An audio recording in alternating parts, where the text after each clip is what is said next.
നമസ്തേ പ്രിയമുള്ള പ്രേക്ഷകരെ, നാം ഇവിടെ ചർച്ച ചെയ്യുന്നു ശ്രീ വേദവ്യാസനാൽ വിരചിതമായ ശ്രീമദ് ഭഗവത്ഗീതയിലെ ജ്ഞാനകർമ്മ സന്യാസ യോഗമെന്ന 4-ാമത്തെ അധ്യായത്തിലെ 35-ാമത്തെ ശ്ലോകം.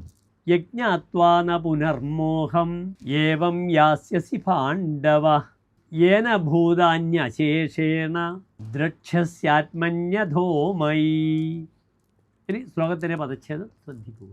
യത് ജ്ഞാത്വാ ന പുനഃ മോഹം ഏവം യാസ്യസി പാണ്ഡവ യേന ഭൂതാനി അശേഷേണ ദ്രക്ഷ്യസി ആത്മനി അധ മയി. ഇനി ശ്ലോകത്തിൻ്റെ അന്വയം ശ്രദ്ധിക്കുക.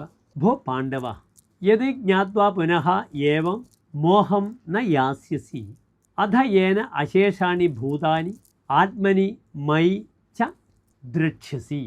ഇനി ശ്ലോകത്തിൻ്റെ സാരാംശം ശ്രദ്ധിക്കുക. അല്ലയോ പാണ്ഡുനന്ദന അർജുന, ആത്മതത്വം അറിഞ്ഞിരിക്കുന്ന ജ്ഞാനികൾ ഉപദേശിച്ച് നൽകിയിട്ടുള്ള ജ്ഞാനത്തെ നീ അറിഞ്ഞു കഴിഞ്ഞാൽ, ഈ ജ്ഞാനം സിദ്ധിച്ചാൽ പിന്നെ നീ ഒരിക്കലും ഇപ്രകാരത്തിലുള്ള മോഹത്തിന് വശംവദനാകുകയില്ല. ഈ ജ്ഞാനം കൊണ്ട് സകല ചരാചരങ്ങളെയും നിന്നിലും പിന്നെ എന്നിലും നീ കാണുകയും ചെയ്യുമെന്ന് ശ്ലോകത്തിൻ്റെ സാരം.